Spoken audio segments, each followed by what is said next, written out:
The snow fell like tiny glass pieces against the train window as Mei Lin pressed her face to the cold surface. Her breath made small clouds on the glass as she watched the endless white fields of Montana roll past. Inside her worn cloth bag, she clutched the crumpled letter that had brought her across an ocean and half a continent. The paper was soft from being read so many times, but the words still stung her eyes when she looked at them. Dear Mei Lin, I am sorry, but I cannot marry you. I have found someone else. Do not come to America. There is nothing here for you. Robert Shun, but the letter had arrived too late. Mei Lin was already on the ship, already crossing the Pacific with dreams of a new life and a husband who would love her. By the time the letter reached her village in Guangdong province, she was already in San Francisco, alone and confused with nowhere to go. That was 3 weeks ago. Since then, she had used all her money just trying to survive. She cleaned floors in Chinatown restaurants for a few coins. She slept in doorways and under bridges. When the Chinese families learned she had no husband and no family, they turned her away. A woman alone was bad luck, they said. A woman alone brought shame. Now she was on this train heading to a small town called Cedar Creek because an old Chinese man in San Francisco had told her there might be work there. Maybe the white people need help, he had said, counting coins into her palm. Maybe they will not care that you are alone. He had bought her a ticket with money he earned selling vegetables, but it was only enough to get her to Cedar Creek, not back. The train whistle blew, and Mei Lin felt her stomach twist with hunger. She had not eaten in 2 days.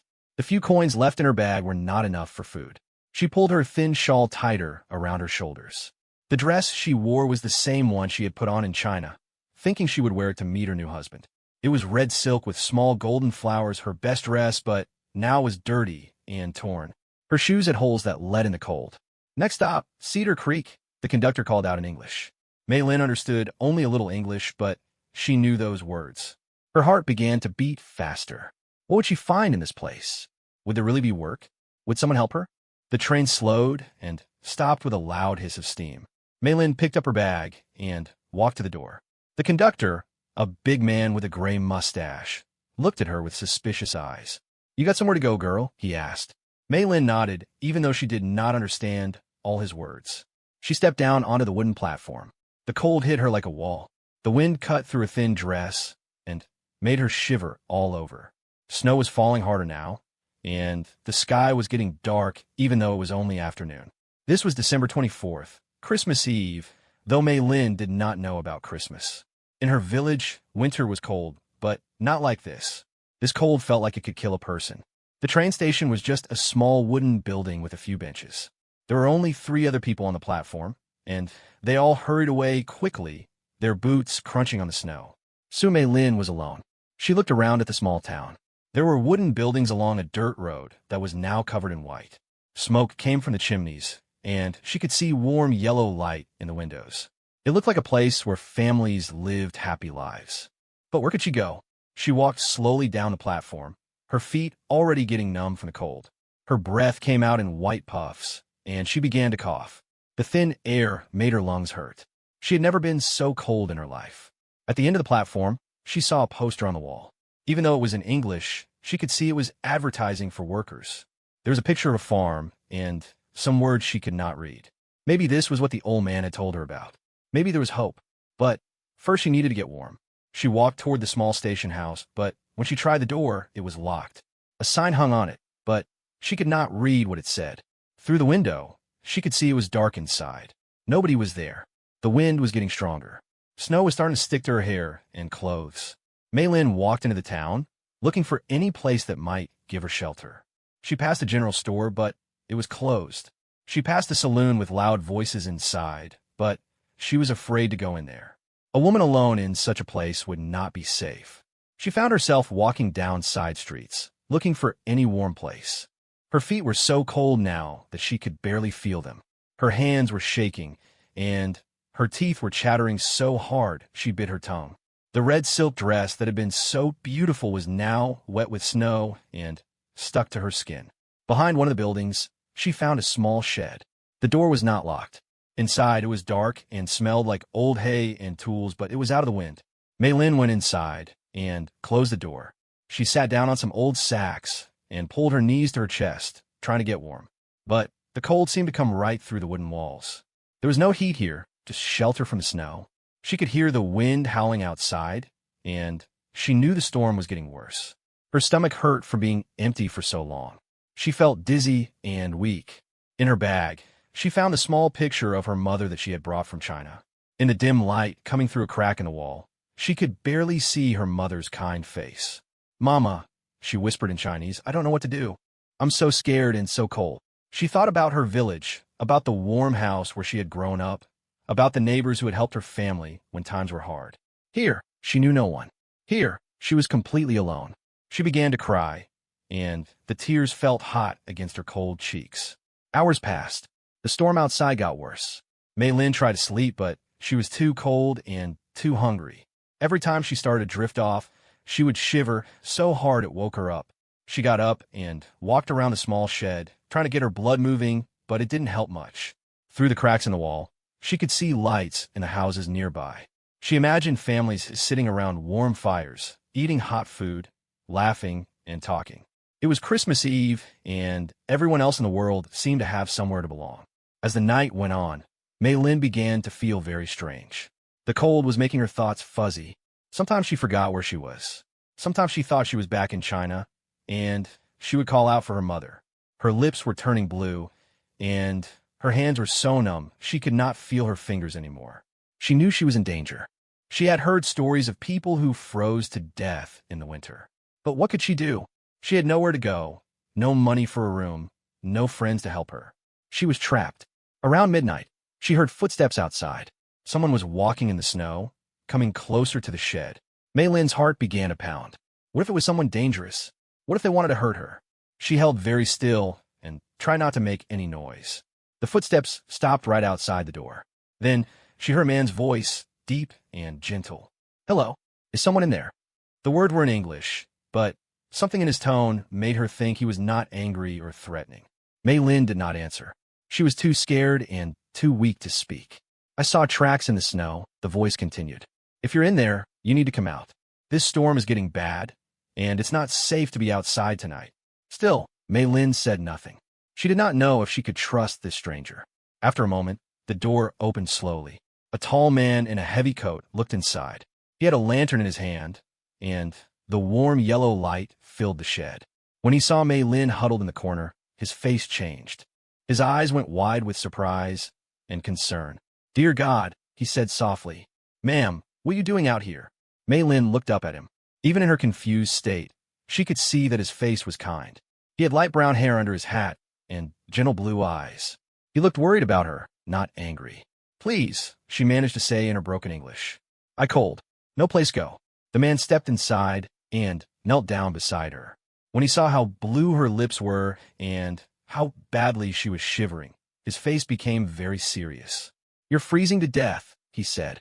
"How long have you been out here?" Mei Lin tried to answer, but she was shaking too hard to speak clearly. The man looked at her torn dress, her thin shoes, her empty bag. He seemed to understand that she had nothing and nowhere to go. "Can you stand up?" he asked gently. "I need to get you somewhere warm right now." Mei Lin tried to get to her feet, but her legs would not hold her. She fell back down onto the sacks. The man immediately reached out to help her. "It's okay," he said. "I'm going to help you." Very carefully, he put one arm under her knees and the other around her back. He lifted her up like she weighed nothing at all. Mei Lin was too weak to protest. She could feel how warm he was through his thick coat, and she couldn't help but lean against him. "My name is Jack," he said as he carried her out of the shed. "Jack Morrison. You're going to be okay now." The snow was falling so hard that Mei Lin could barely see where they were going. But she could feel that Jack was strong and sure of his steps. He held her carefully, making sure she was protected from the wind. They walked for several minutes through the storm. Mei Lin drifted in and out of consciousness, but she felt safe in Jack's arms. She could smell wood smoke and leather and something clean and good about him. Finally, they reached a house. It was bigger than the other she had seen, with a wide porch and warm light glowing in all the windows. Jack climbed the steps and kicked at the door with his boot. "Sarah," he called out. "Sarah, I need help." The door opened, and a woman with gray hair and a worried face looked out. When she saw Jack carrying Mei Lin, she gasped. "Oh my goodness, Jack. What happened? Found her in Miller's old shed, Jack said as he carried Mei Lin inside. She's nearly frozen to death. The warmth of the house hit Mei Lin like a wave. It felt so good after hours in the cold that she almost cried. She could smell food cooking and see a fire burning in a big stone fireplace. Christmas decorations hung on the walls, and a tall tree stood in the corner with candles on it. Bring her to the guest room, the woman named Sarah said. I'll get some blankets and warm water. Jack carried Mei Lin up a flight of stairs and into a small but comfortable room. There was a big bed with a thick quilt and a window that looked out over the snowy fields. He set her down gently on a chair by the window.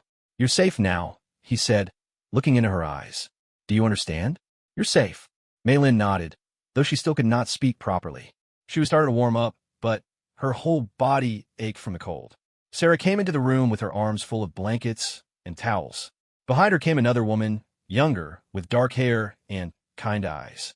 This is my wife, Emma, Jack said. And this is Sarah, Emma's mother. They're going to take care of you. Emma knelt down beside Mei Lin's chair. What's your name, dear? She asked in a soft voice. Mei Lin, she managed to whisper.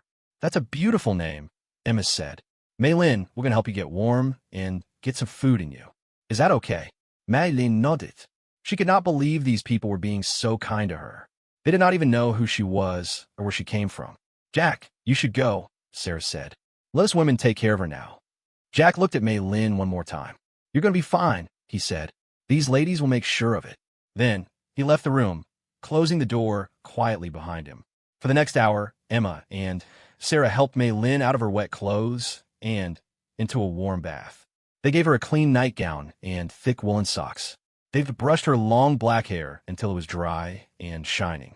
They brought her hot soup and fresh bread and hot tea with honey. Mei Lin had not felt this cared for since she left her mother's house in China. These women were strangers, but they treated her like family. They did not ask her many questions. They just focused on making her warm and comfortable. When she was finally tucked into the big soft bed with warm blankets piled on top of her, Emma sat down in a chair beside the bed. Mei Lin, she said gently, tomorrow you can tell us your story if you want to. Tonight, just rest. You're safe here. Thank you, Mei Lin whispered. Thank you so much. Emma smiled and patted her hand. It's Christmas Eve, she said. No one should be alone and cold on Christmas Eve. As Emma left the room and closed the door, Mei Lin looked out the window at the snow still falling. Just a few hours ago, she had been sure she was going to die in that cold shed. Now she was warm and safe and fed. A stranger named Jack Morrison had saved her life. She thought about his kind blue eyes and gentle hands. She thought about how he had lifted her up and carried her to safety without asking for anything in return. She thought about Emma and Sarah, who had welcomed her into their home like she was a lost daughter. Maybe there were good people in America after all. Maybe her story was not over. Maybe this was just the beginning. For the first time since leaving China, Mei Lin fell asleep without crying. Outside, the storm continued to rage, but inside the Morrison house, she was warm and safe and no longer alone. In the morning, she would have to face her uncertain future. She would have to find work and a place to live. She would have to learn to survive in this strange new country. But tonight, on Christmas Eve, she was exactly where she needed to be. The last thing she remembered before sleep took her was the sound of Jack's voice saying, "You're safe now." And for the first time in weeks, she believed it was true. Mei Lin woke to the smell of bacon and coffee and something sweet baking in the oven. For a moment, she forgot where she was. The bed was so soft and warm, so different from the cold ground and hard floor she had been sleeping on for weeks. Sunlight streamed through the window, making patterns on the wooden floor. She could hear voices downstairs, quiet and friendly. Then she remembered the storm, the shed, Jack Morrison carrying her to safety. She sat up slowly, feeling much better than she had in weeks. Her body still ached from the cold, but the terrible shivering had stopped. She was alive. Someone had laid clean clothes on the chair by the window. A simple blue dress, woolen stockings, and sturdy brown shoes. They looked like they would fit her. Beside them was a note written in careful handwriting. "These belong to our daughter. She'll want you to have them." Emma, Mei Lin touched the soft fabric of the dress. These people had a daughter who was grown and gone, and they were sharing her clothes with a stranger. She felt tears in her eyes, but they were not sad tears this time. She dressed quickly and looked at herself in the small mirror above the washstand. The blue dress fit perfectly, and the color made her skin look healthy again. Her long black hair had been braided by Emma the night before, and it hung over her shoulder like a thick rope. She looked like a different person than the desperate girl who had nearly frozen to death. Downstairs, she could hear the voices more clearly now. Jack was talking to Emma about the storm and how much snow had fallen. Sarah was humming a song while she cooked. It sounded like a happy family on Christmas morning. Mei Lin walked slowly down the stairs, her hand on the wooden railing.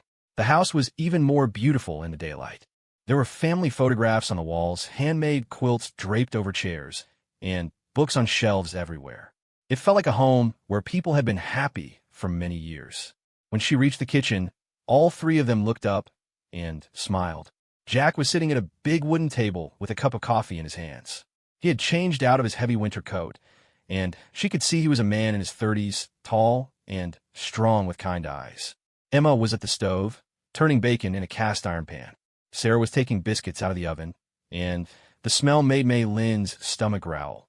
"Good morning," Emma said warmly. "How did you sleep?" "Very good," Mei Lin said carefully in English. "Thank you. Come sit down," Jack said, pulling out a chair at the table. "You must be hungry." Mei Lin sat down, feeling shy.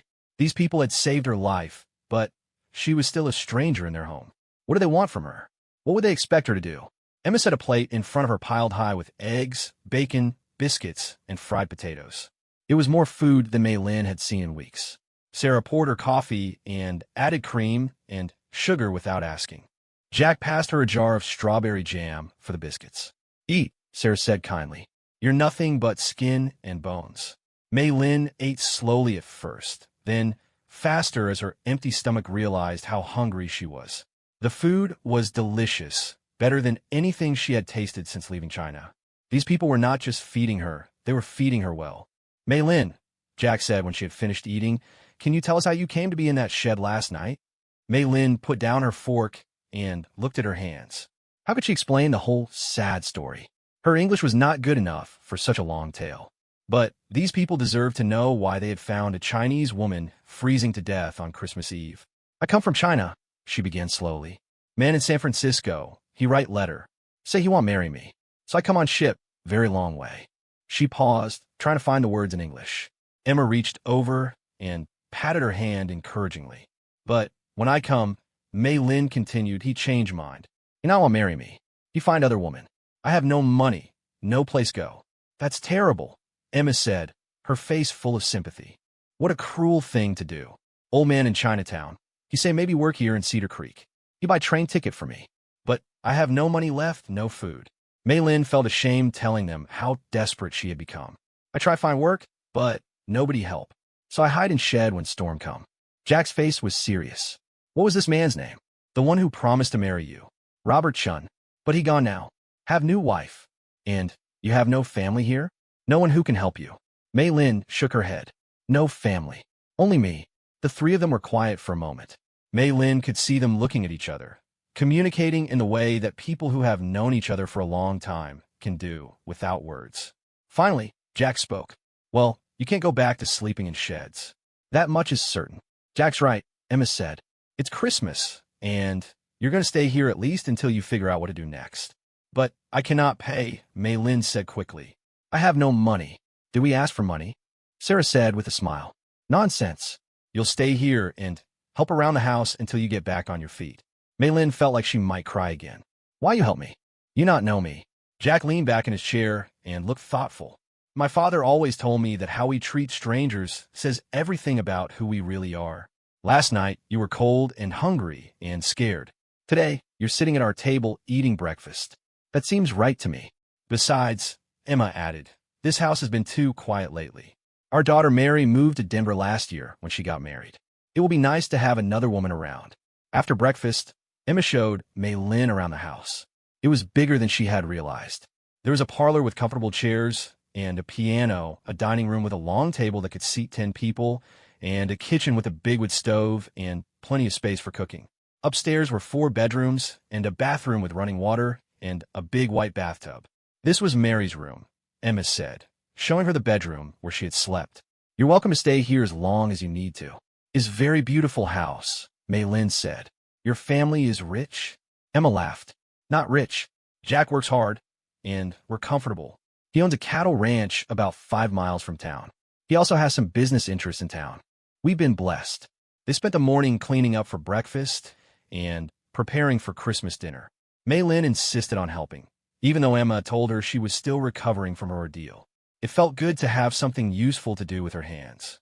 As they worked, Emma told her about their life in Cedar Creek. Jack had started with just a small piece of land and a few cattle 15 years ago. Through hard work and smart decisions, he had built it into one of the most successful ranches in the area. They had been married for 12 years and had one daughter, Mary, who was now 23 and living in Denver with her husband. "We wanted more children," Emma said as she peeled potatoes. "But it wasn't meant to be. So we poured all our love into Mary, and now that she's gone, this big house feels empty sometimes." "You miss her," Mei Lin said. "Every day. But that's what children do. They grow up and make their own lives. Jack and I are proud of her." Around noon, people started arriving for Christmas dinner. Mei Lin was nervous about meeting more strangers, but Emma assured her that everyone was family or close friends. The first to arrive was Dr. Harrison, an older man with a white beard who reminded Mei Lin of pictures she had seen of Santa Claus. With him came his wife, a tiny woman with silver hair and bright blue eyes.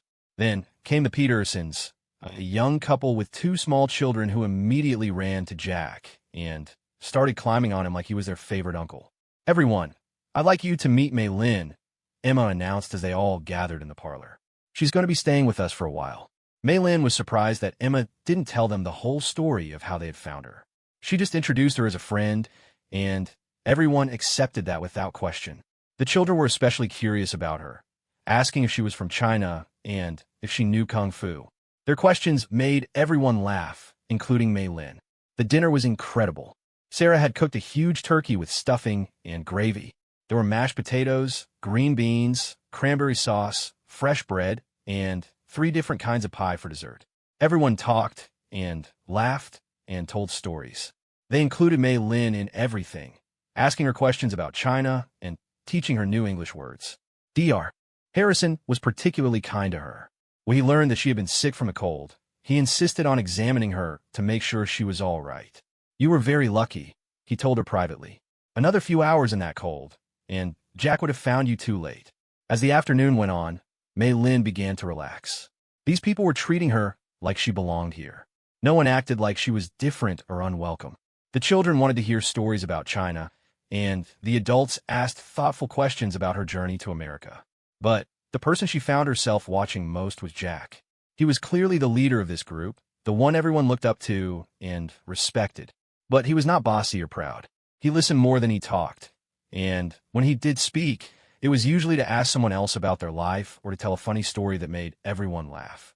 She noticed how gentle he was with the children, how respectful he was to the older people, how he made sure everyone had enough to eat and felt included. She saw the way Emma looked at him with love and pride. This was a good man, she realized. A truly good man. After dinner, they all gathered in the parlor. Mrs. Peterson played the piano while everyone sang Christmas songs. Mei Lin didn't know the words, but she hummed along. Jack taught her a simple song about Christmas bells, patiently helping her with the pronunciation. As the evening went on, the guests began to leave. The Petersons bundled up their sleepy children and headed home through the snow. Dr. Harrison and his wife said goodbye with promises to check on Mei Lin soon. Finally, it was just the 4 of them again. "That was wonderful," Mei Lin said as they cleaned up the dishes. "In China, we not have Christmas, but it is very beautiful. Christmas is about family and love and helping others," Sarah explained. "It's about remembering that we're all connected to each other." That night, as Mei Lin got ready for bed, she thought about everything that had happened in just 24 hours. Yesterday, she had been alone and dying in a cold shed. Tonight, she was part of a family's Christmas celebration. She had laughed and eaten good food and felt like she belonged somewhere. But she also knew she couldn't stay forever. These people were being kind to her, but they had their own lives to live. She needed to find work and become independent. She couldn't be a burden on them. There was a soft knock on her door. "Come in," she called. Jack stepped into the room, carrying a cup of hot tea. "I thought you might like this before bed," he said, setting it on the table by the window. "Thank you," Mei Lin said. She was wearing the nightgown that Emma had given her, and she felt embarrassed to be in such intimate clothes with a man she barely knew. But Jack was very proper, keeping his eyes on her face and maintaining a respectful distance. "Mei Lin," he said, "I want you to know that you're welcome to stay here as long as you need to. Don't worry about finding work right away or paying us back. Just focus on getting stronger and learning more English." "Is very kind," she said, "but I must work. I must take care of myself." Jack smiled. "I admire that. Independence is important. But there's no shame in accepting help when you need it. Someone helped me when I first came to Montana. A man gave me my first job and taught me about cattle ranching. I wouldn't be where I am today without his kindness." "What happened to this man?" "He died a few years ago. But before he did, he told me that the only way to repay kindness is to pass it on to someone else. So that's what I'm doing. Someday, when you're successful and happy, you'll help someone else who needs it." Mei Lin looked at this man who had saved her life and was now offering her hope for the future. In the soft lamplight, she could see the strength in his face, but also the gentleness. He was nothing like Robert Chun, who had made promises he didn't keep. This man's promises felt real. "I will work very hard," she said. "I will not disappoint you." "I'm sure you won't," Jack said. "Good night, Mei Lin. Sleep well." After he left, Mei Lin sipped her tea and looked out the window at the snow-covered fields. Somewhere out there was the shed where she had almost died. But she was here now, warm and safe in a house full of good people. Tomorrow would bring new challenges. She would need to learn more English and find ways to be useful. She would need to prove that she was worth the trust these people were placing in her. But tonight, for the first time since leaving China, she felt like her life might turn out all right. She thought about Jack's words about passing kindness onto someone else. Maybe that's what life was really about. Maybe everyone was just helping each other get through the hard times until they could help someone else in turn. Outside, the snow continued to fall, covering the world in peaceful white. Inside, Mei Lin fell asleep planning all the ways she would make herself worthy of the second chance she had been given. She didn't know it yet, but this was just the beginning of a story that would change not just her life, but the lives of everyone in the Morrison household. Christmas Day was over, but for Mei Lin, a new life was just beginning. The weeks that followed Christmas passed like a dream for Mei Lin. Each morning, she woke up in the soft bed in Mary's room, still amazed that she was safe and warm. Each day brought new experiences and small victories as she learned to navigate her new life in Cedar Creek. Emma became her teacher, patiently helping her improve her English. They would sit at the kitchen table in the afternoons, reading from books and newspapers. Emma would point to objects around the house and say their names slowly, having Mei Lin repeat them until the pronunciation was right. Window, door, table, chair. Simple words that became the building blocks of her new language. Mei Lin was a quick learner. Her mind was sharp, and she was determined to master English as quickly as possible. She carried a small notebook everywhere, writing down new words and phrases. At night, she would practice by reading the same paragraph over and over until she could understand every word. Sarah taught her American cooking, showing her how to make biscuits and gravy, pot roast, apple pie, and dozens of other dishes that were completely different from the food she had grown up with in China. Mei Lin's hands were already skilled from years of helping her mother cook, and she adapted quickly to the new ingredients and techniques. "You're a natural," Sarah said one afternoon as Mei Lin successfully flipped a batch of pancakes. "I've never seen anyone learn so fast." But it was Jack who surprised her the most. Despite his responsibilities running the ranch and his business interests in town, he always made time to talk with her. In the evenings, when the work was done, he would sit with her in the parlor and help her practice English conversation. He was patient with her mistakes and encouraging about her progress. He told her stories about Montana, about the early days when he had first come west, about the challenges of building a life in a hard land. He listened to her stories about China, about her family and her village, about the customs and festivals she missed. "Do you ever want to go back?" he asked one evening as they sat by the fire. Mei Lin thought carefully before answering. "I miss my family, my mother especially. But China feels very far away now. Not just in distance, but in time. I am becoming a different person here." "Different how?" "In China, I was just daughter waiting to be wife. Here, maybe I can be something more. Jack nodded thoughtfully. America is a place where people can reinvent themselves. It's one of the things I love about this country. As January turned into February, Mei Lin began to feel restless. The Morrisons had been endlessly kind to her, but she needed to start contributing more than just help with cooking and cleaning. She needed to earn money and become truly independent. I think I am ready to look for a job, she told Emma one morning as they prepared breakfast. What kind of job did you have in mind? I can sew very well. In China, I make clothes for families in village. Maybe someone here needs seamstress. Emma's face lit up. That's a wonderful idea. There's no seamstress in Cedar Creek. Mrs. Patterson has to travel all the way to Helena when she needs a dress made. And Mrs. Chun, she's the only other Chinese woman in town.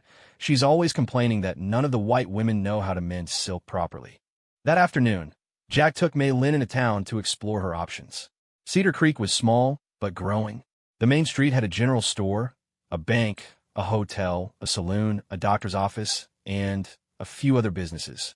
The railroad had brought more settlers, and new families were arriving every month. They stopped first at Peterson's general store. Mr. Peterson was a friendly man who remembered Mei Lin from Christmas dinner. When Jack explained what she was looking for, Peterson stroked his beard thoughtfully. A seamstress would be very welcome here, he said. My wife is always saying we need someone who could do proper alterations. The question is whether you'd have enough business to make a living. What if she worked out of the store? Jack suggested. You could give her a corner where she could set up her sewing machine, and customers could bring their work directly to her. Peterson's eyes brightened. That's not a bad idea. It would draw more women into the store, which would be good for business. What do you think, Miss Mei Lin? Mei Lin felt a flutter of excitement.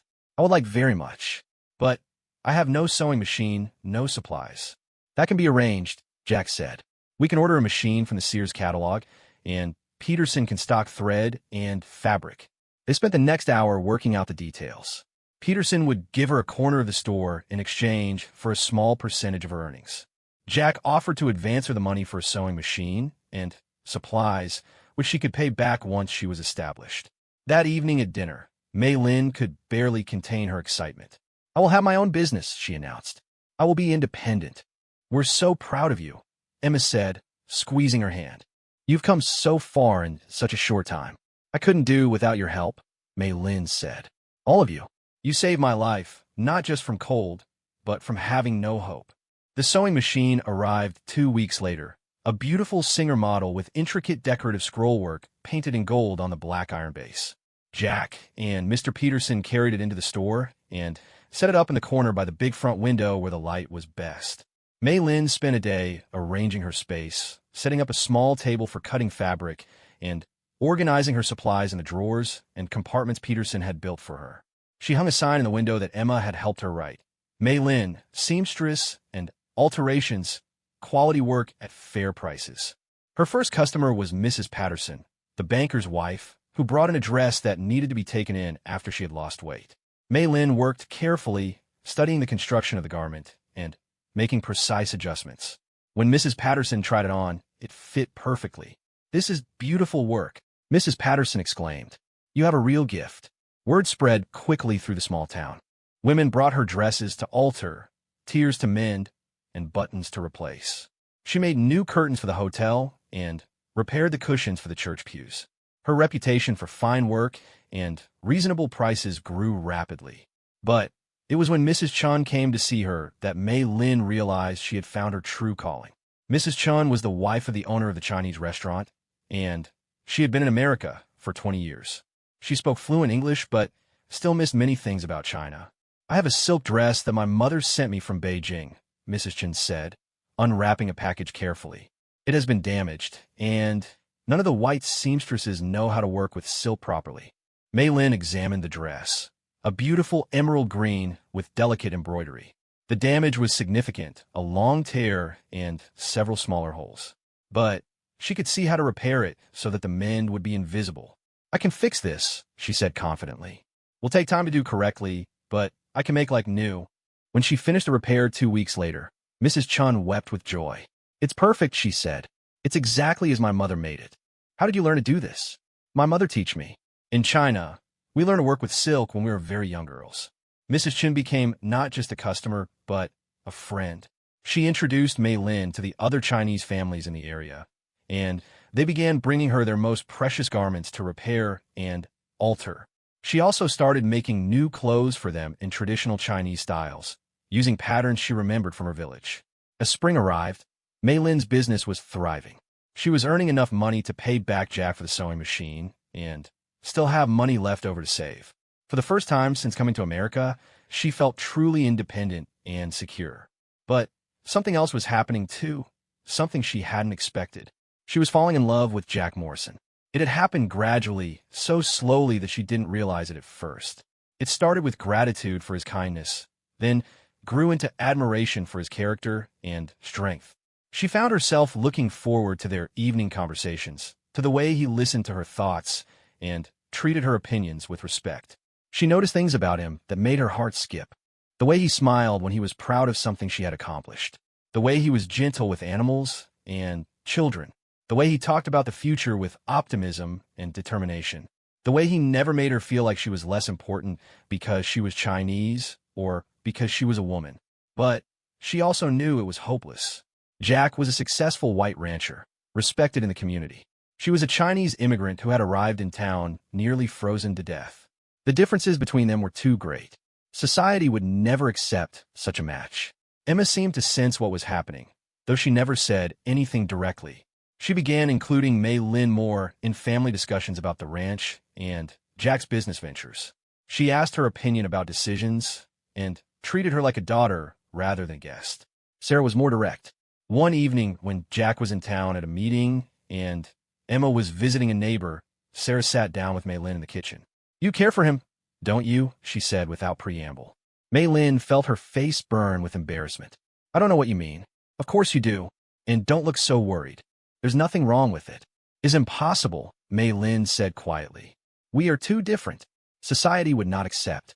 Sarah snorted. "Society doesn't live in this house, dear. Jack has never cared much about what society thinks anyway. But he not see me that way. I am just person he help. Are you sure about that?" Sarah asked with a knowing smile. The truth was, Mei Lin wasn't sure about anything when it came to Jack. Sometimes she thought she saw something more than kindness in his eyes when he looked at her. Sometimes when they were talking by the fire, she felt like there was electricity in the air between them. But she might have been imagining it, seeing what she wanted to see instead of what was really there. The situation became more complicated when John Walters started coming around. Walters owned the bank and was one of the wealthiest men in town. He was also recently widowed and looking for a new wife. He had apparently decided that Mei Lin would be perfect for the role. At first, his attention was flattering. He would stop by her corner in Peterson's store to chat, always very polite and respectful. He brought her small gifts, flowers, chocolates, a book of poetry. He invited her to church socials and community events. Mei Lin was puzzled by his interest. "Why you want court me?" she asked Emma. "I am Chinese. Surely he want American wife."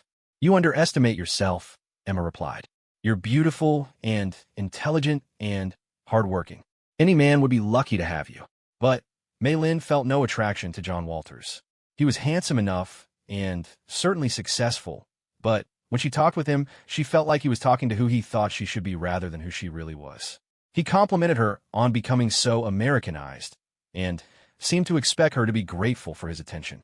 Worse, his courtship seemed to change Jack's behavior toward her. He became more distant, more formal. Their evening conversations became shorter and less personal. He started working later and coming home after she had already gone to bed. The change was subtle but unmistakable, and it broke Mei Lin's heart. She realized that whatever she had imagined between them had been just that, imagination. Jack was stepping back so that she could pursue a relationship with a man who could give her social status and financial security. One evening in May, John Walters formally asked for permission to court her. He arrived at the Morrison house with flowers and a prepared speech about his honorable intentions. Jack, Emma, and Sarah sat in the parlor while he made his case. "Miss Mei Lin is a remarkable young woman," Walters said. "I would be honored if she would allow me to call on her properly." All eyes turned to Mei Lin. She knew this was an important moment, possibly the most important of her life. John Walters was offering her everything she had thought she wanted when she first came to America: security, respectability, a place in society. But as she looked around the room, her eyes met Jack's. For just a moment, she saw something there that made her breath catch. It wasn't indifference or approval. It was pain. And in that moment, she realized that Sarah had been right. Jack did care for her, more than he felt he had a right to. He was stepping aside because he thought it was best for her, not because he didn't want her. Mr. Walters, she said carefully, I am honored by your offer. But I need time to think about such important decision. Walters looked disappointed, but nodded graciously. Of course. Take all the time you need. I'll wait for your answer. After he left, an uncomfortable silence settled over the room. Finally, Jack stood up abruptly. I have some work to finish in the barn, he said, and left without looking at anyone. Emma and Sarah exchanged glances. Maylin, Emma said gently, John Walters is a good man. He could give you a comfortable life. Yes, Maylin said quietly. But can he give me a happy life? That night, she lay awake staring at the ceiling, knowing that she had to make the most important decision of her life. She could marry John Walters and have security and social acceptance. Or she could follow her heart, even if it meant risking everything she had built. Outside her window, she could see the lights still on in the barn where Jack was working. She wondered what he was thinking, whether he was as confused and torn as she was. Tomorrow, she would have to decide what kind of future she wanted. But tonight, she allowed herself to dream about what it would be like to marry a man she truly loved, even if the world thought they were too different to make it work. The spring wind rustled through the trees outside her window, carrying with it the promise of summer and the hope that sometimes love could overcome even the biggest obstacles. All she had to do was find the courage to reach for it. For 3 days after John Walters' proposal, the Morrison household felt like a house holding its breath. Everyone was polite, everyone went about their daily routines, but there was a tension in the air that none of them could ignore. Jack left early each morning and came home late, spending long hours riding the range and checking on cattle. When he was in the house, he was quiet and distracted. Emma tried to make normal conversation at meals, but even she couldn't hide her worry about the situation. Maylin threw herself into her sewing work, staying late at Peterson's store and taking on more projects than she could comfortably handle. She repaired Mrs. Henderson's wedding dress from 20 years ago, made new curtains for the school, and created a beautiful christening gown for the newest Peterson baby. But even while her hands were busy, her mind kept circling back to the same impossible question. On Friday evening, she was walking home from the store when she saw Jack's horse tied up outside the saloon. This was unusual. Jack rarely drank, and never in the middle of the week. Something was wrong. She hesitated for a moment, then pushed through the swinging doors. The saloon was mostly empty except for a few men playing cards in the corner and Jack sitting alone at the bar with a whiskey glass in front of him. The bartender looked surprised to see a Chinese woman in his establishment, but he nodded politely. Evening, Mississippi. I would like to speak with Mr. Morrison, Maylin said, trying to sound more confident than she felt. Jack turned around on his stool, and she could see that he had been drinking for a while. His eyes were somewhat unfocused, and his hair was disheveled. Maylin, what are you doing here? I was walking home and saw your horse. Are you all right? Jack laughed, but it wasn't a happy sound. Am I all right? That's a fine question. He took another sip of whiskey. I suppose I'm about as all right as a man can be when he's watching the woman he loves get courted by another man. The words hung in the air between them. The men playing cards looked up with interest, and the bartender suddenly found something very important to do with the glasses behind the bar. Maylin felt her heart start racing. Jack, you've been drinking.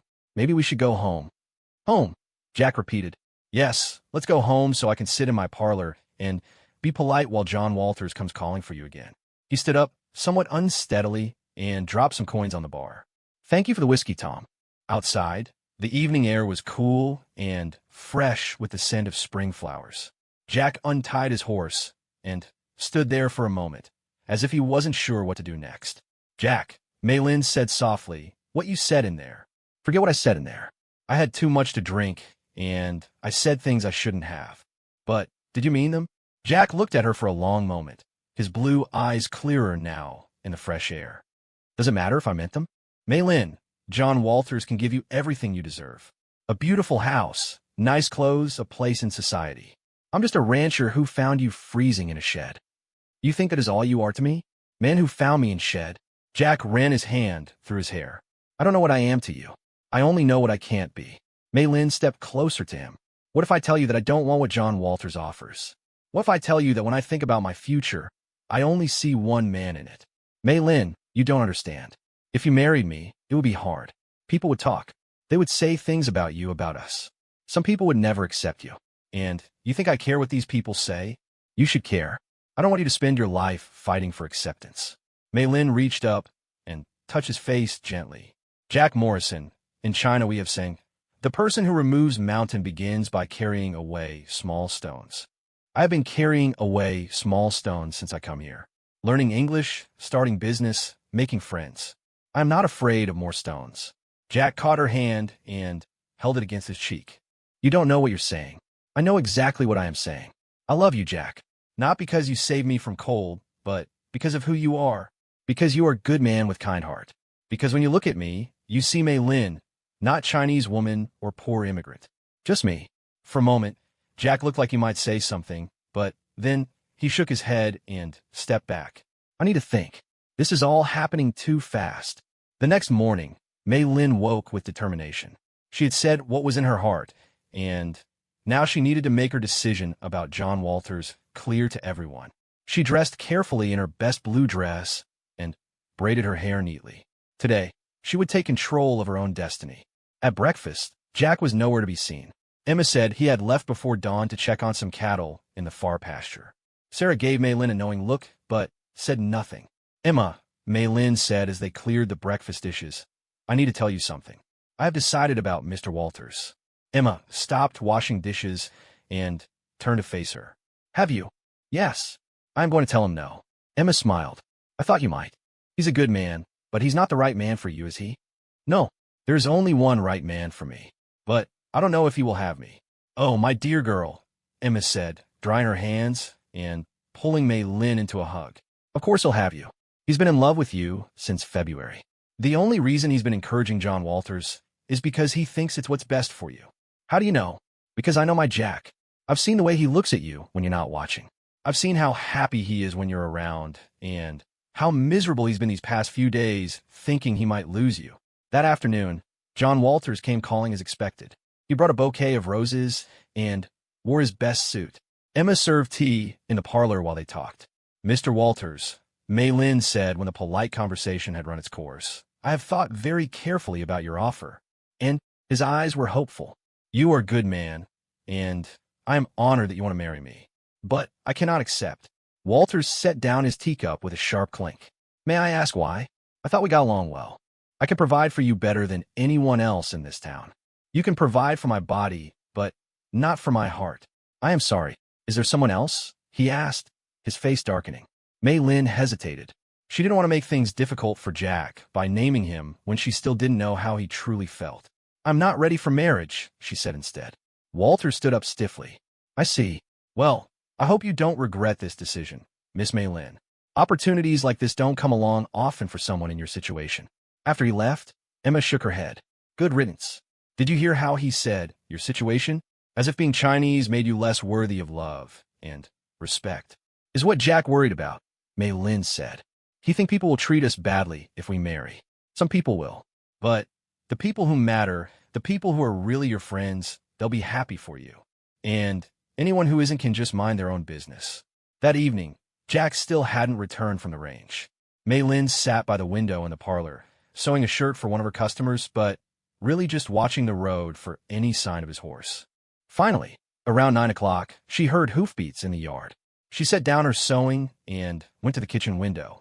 Jack was unsaddling his horse, moving slowly in the light from the barn lantern. Even from a distance, she could see that he looked tired. She made a pot of coffee and waited. When he came in through the kitchen door, he looked surprised to see her sitting at the table. You're up late, he said, hanging his hat on the peg by the door. I was waiting for you.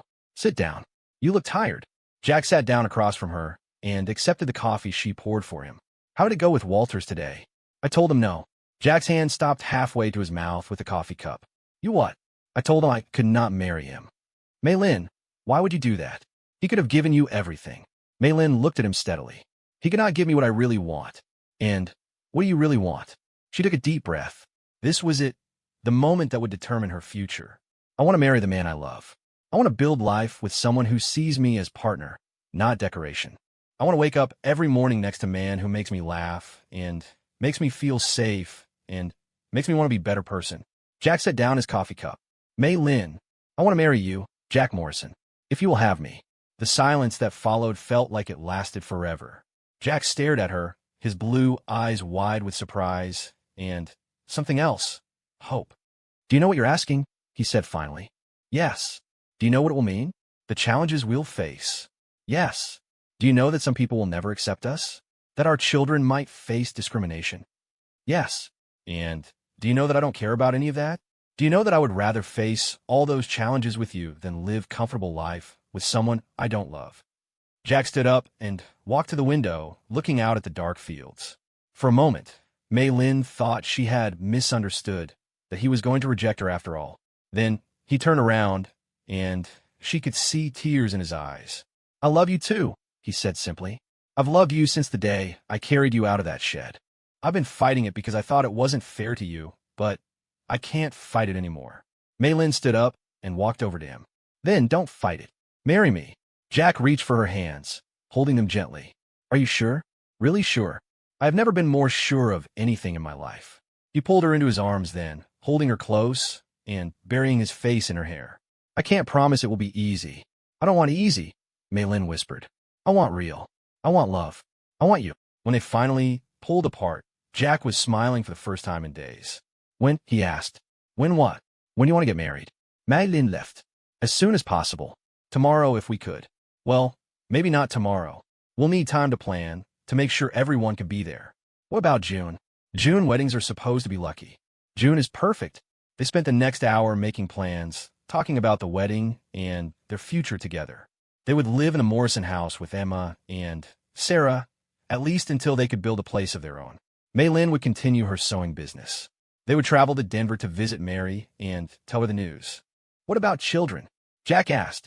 I want children very much. Do you? With you? Yes. I want everything with you. When they finally went upstairs, Mei Lin felt like she was walking on air. At her bedroom door, Jack stopped and took her face in his hands. I love you. Mei Lin Shun, he said, soon to be Mei Lin Morrison. I love you too, Jack. Thank you for saving my life. All of it. He kissed her then, soft and gentle and full of promise. It was her first kiss, and it was perfect. As she got ready for bed, Mei Lin thought about how much her life had changed. 6 months ago, she had been a desperate woman sleeping in a cold shed, sure that she was going to die alone and forgotten. Now she was engaged to the most wonderful man she had ever known, with a successful business and a family who loved her. Tomorrow, they would start telling people about their engagement. Some would be happy for them, some would disapprove, and some would be shocked. But Mei Lin wasn't worried anymore. She had faced worse challenges than disapproving neighbors. She had survived betrayal, poverty, and near death. She could certainly handle small-minded gossips. What mattered was that she and Jack loved each other and wanted to build a life together. Everything else was just small stones to be carried away, one at a time.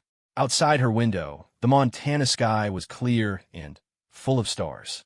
Somewhere among those stars was her future, a future that was finally going to be everything she had dreamed of when she first decided to come to America. She had found her place in the world, and more importantly, she had found her home. The news of Jack and Mei Lin's engagement spread through Cedar Creek like wildfire. By noon the day after their decision, half the town was talking about it.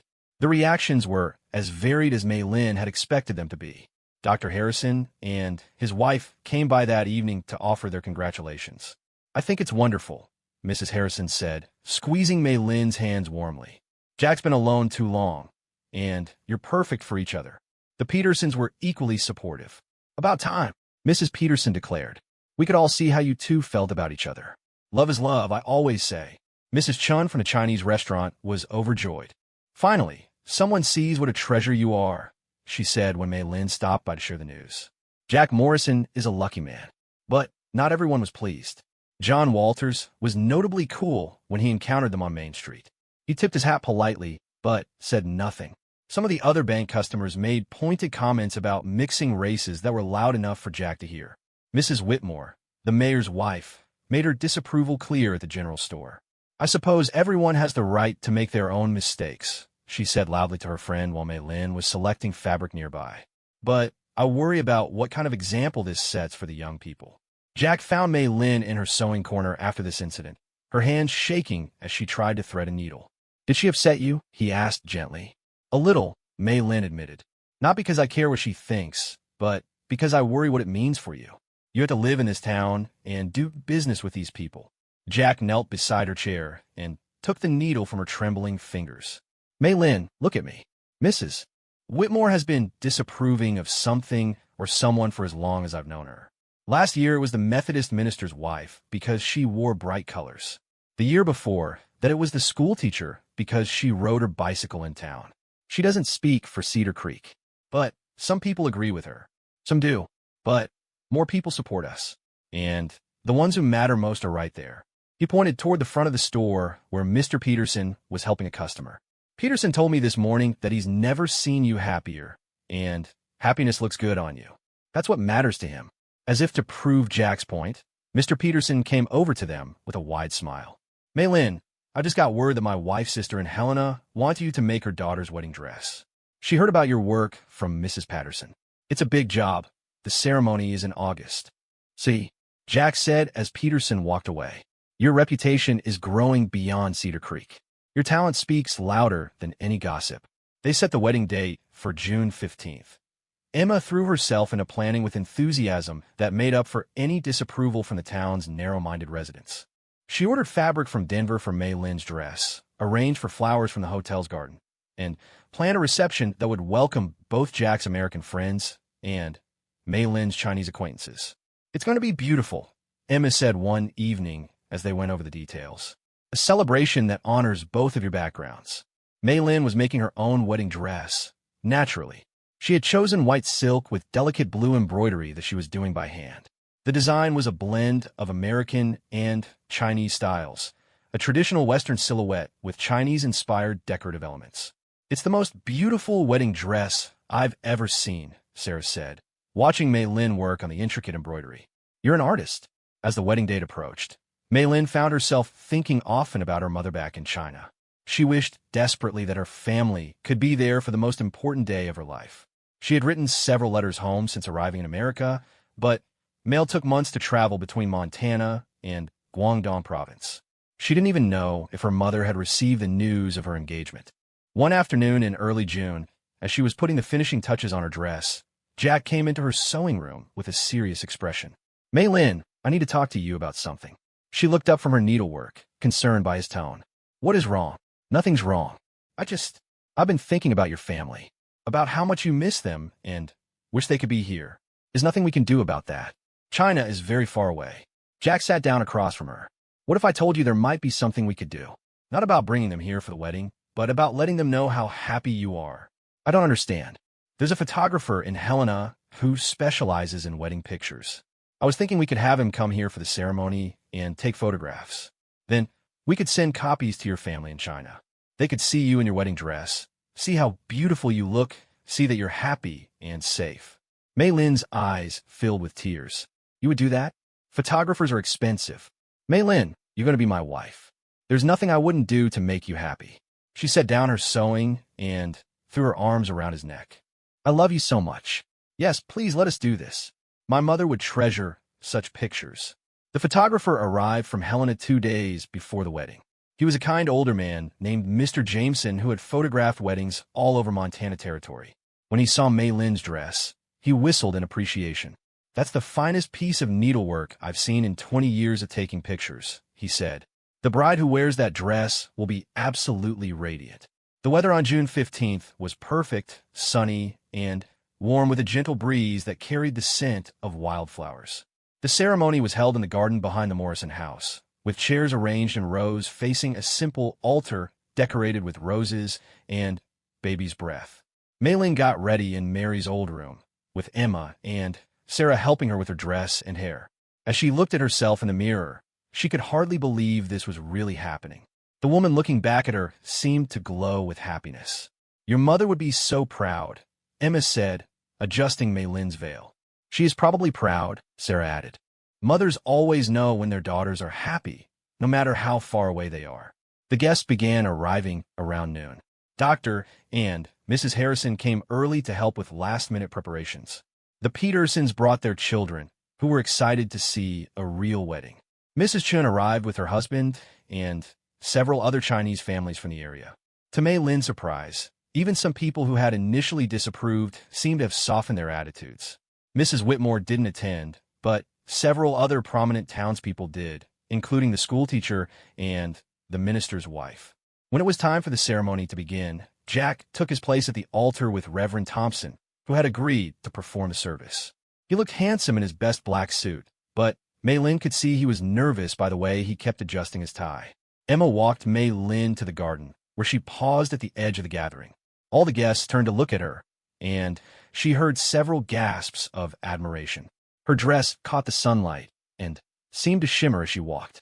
But she only had eyes for Jack. When their gazes met, his face broke into the biggest smile she had ever seen. All his nervousness disappeared, replaced by pure joy. She walked down the aisle alone, as was her choice. She had no father to give her away, but she didn't need one. She was giving herself to Jack freely, as an equal partner entering into marriage. The ceremony was simple but beautiful. They exchanged traditional vows, with Jack's voice strong and clear as he promised to love and protect her for the rest of their lives. Mei Lin's voice shook with emotion as she promised to honor and cherish him. When Reverend Thompson pronounced them husband and wife, Jack lifted her veil with trembling hands and kissed her as their friends and family applauded. Mr. Jameson captured it all with his camera, taking dozens of photographs that would preserve this perfect day forever. The reception was held on the front lawn, with tables laden with food that represented both American and Chinese traditions. Sarah had made her famous fried chicken and apple pie, while Mrs. Chun had contributed dumplings and tea cakes. It was a feast that brought together two cultures in celebration of love. Jack gave a short speech thanking everyone for coming and for welcoming Mei Lin into their community. 6 months ago, I found a woman freezing in an old shed on Christmas Eve, he said. Today, I married the love of my life. Sometimes the best things come to us when we're just trying to do what's right. Mei Lin also spoke, her English much improved from those early days of barely being able to communicate. When I came to America, I was looking for new life, she said. I found much more than that. I found family, friends, and true love. Thank you all for making me feel like I belong here. As the sun began to set, the guests gradually departed. Dr. Harrison shook Jack's hand vigorously.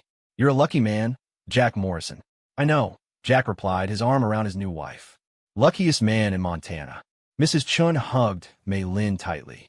Be happy, little sister, she whispered in Chinese. You deserve all the joy in the world.